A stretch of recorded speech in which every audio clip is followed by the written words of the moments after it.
Now, after several months of staying at home, dealing with lockdown and probably frustrations at home, a lot of students are excited to be returning to school. Well, even with that, the same cannot be said for students of Wasipe Senior High School in Daboya in the North Gonja district of the Savannah region. They are stranded with no classrooms for their studies, as all 6 classrooms are being occupied by recent flood victims who were relocated there by NADMO. Let's talk to Isaac Nonya, who is our correspondent on the floor. Hello, Isaac. Isaac, what is the situation right now? The situation remains the same as in the morning.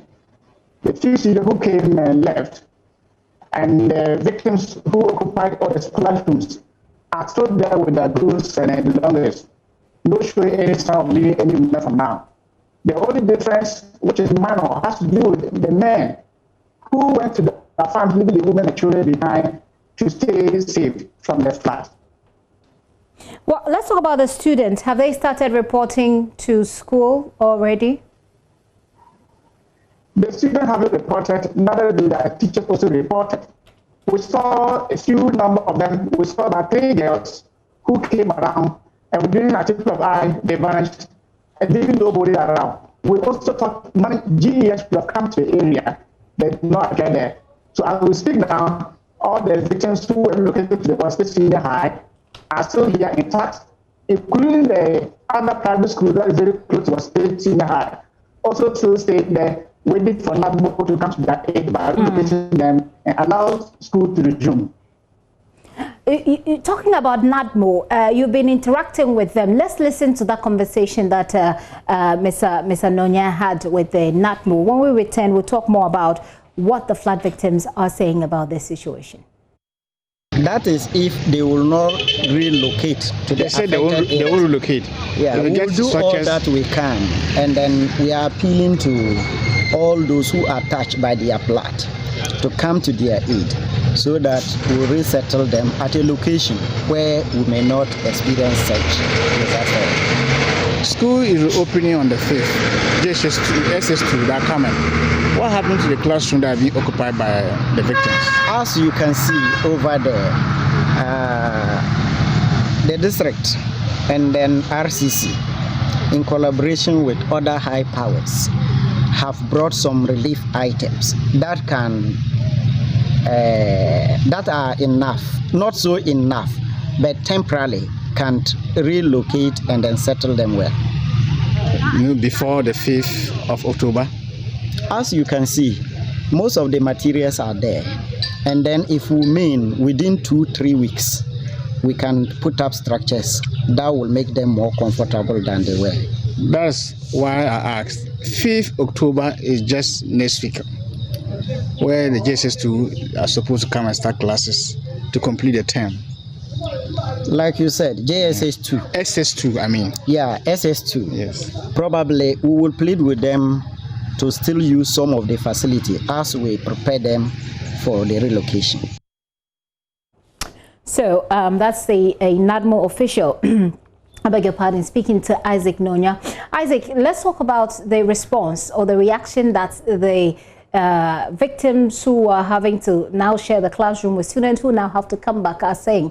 How do they react? What do they say, knowing very well that the students, the original occupants of the classrooms are ready to come in?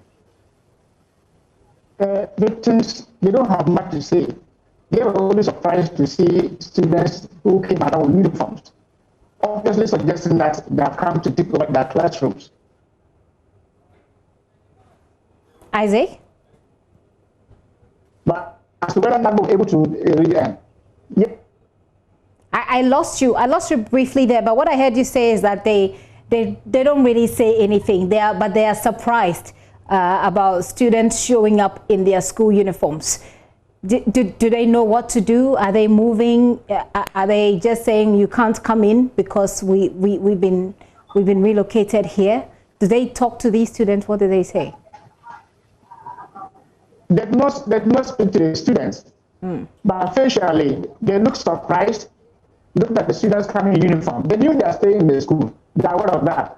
And so when they saw the students in uniform, the women who were there didn't know whether school have resumed or not. Obviously, I had no idea. But the students also standing looking at them were equally surprised that if school have resumed, you must have relocated and leave the school for us. But when we are still here, I think it's time for it to move. So the gains between the two, the student and the victims, was obvious not to know that each didn't understand why one was there. And as to whether the situation will change from today going, is one cannot tell, because NADMO did not indicate that they were able to evacuate these people from the school, neither did the assembly, who initially made an attempt of getting a temporary accommodation for them, is able to come definite, indicating their readiness to relocate these victims and leave the school for academic work. Isaac, if you look at the situation, I mean, we just spoke to Martina in the northern region where the rains, she says, have started again. Do you think, by your assessment of the situation, whether there will be any change in the coming days? In terms of rain, I would think yes, because as we speak now, the water has descended, and most of the farms that were submerged are coming up. Just that those that were submerged, yam, maize, groundnut have gone bad. But within the residential area in Dabuya, Yape, and Sankakura, the ground is safe. Apart from one that also told us, we were there personally and we saw that the water has descended, the place is dry. Just that those around, stay around the river, who are fisher folks, are those who are pleading not to go back, but the government should help them get shelter at their president's location. Isaac, thank you very much for that update. Isaac Nonya, there is a correspondent bringing us up to speed, our correspondent for the Savannah region, bringing us up to speed on what's happening.